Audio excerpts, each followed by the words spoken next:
స్థిరాస్తుల registration సమయంలో ఒక్కోసారి తప్పులు దొర్లుతుంటాయి. ఇల్లు, ఫ్లాట్, ఖాళీ స్థలాల వంటి స్థిరాస్తులు కొనుగోలు చేసేటప్పుడు కొన్నిసార్లు డాక్యుమెంట్స్ లో తప్పులు నమోదవడం జరుగుతూ ఉంటుంది.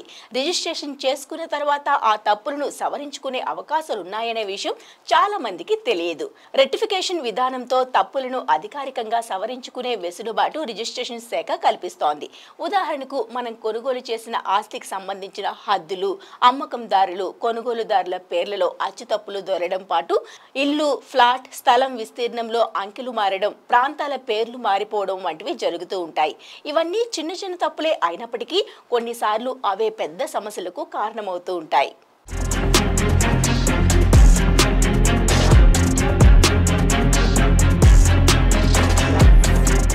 స్థిరాస్తుల రిజిస్ట్రేషన్ లో తప్పులు దొర్లితే ఏం చేయాలి?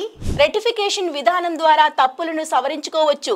సాధారణ తప్పులకు సంబంధించి రెక్టిఫికేషన్ కు 2500 ఫీజు. రిజిస్ట్రేషన్ సమయంలో తప్పులు దొర్లిన ఆస్తుల ద్వారా బ్యాంకుల్లో రుణాలు తీసుకునే సందర్భాలతో పాటు వాటిని తిరిగి విక్రయించాలనుకున్నప్పుడు ఇబ్బందులు వస్తూ ఉంటాయి. అంతేకాకుండా ఆస్తుల పంపకాల సమయంలోనూ న్యాయపరమైన చిక్కులు తలెత్తుతాయి.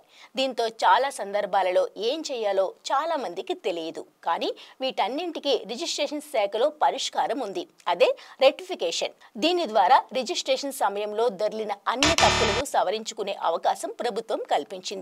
రెక్టిఫికేషన్ అంటే అంతకు ముందు జరిగిన sale deed, gift deed, partition deed, registration తాలూకా ఒప్పందాలను సవరణలు చేసి తిరిగి రాసుకోవచ్చునన్నమాట. రెక్టిఫికేషన్ కు సైతం సాధారణ రిజిస్ట్రేషన్ తరహాలోనే స్థిరాస్తి అమ్మకదారులు, కొనుగోలుదారులు ఇద్దరు హాజరు కావాల్సి ఉంటుంది. అంతకు ముందు జరిగిన ఇల్లు, ఫ్లాట్, ఖాళీ స్థలాల ఒరిజినల్ డాక్యుమెంట్స్ సాయంతో మళ్లీ కొత్తగా మరో సెట్ డాక్యుమెంట్స్ ను తయారు చేసుకోవాలి.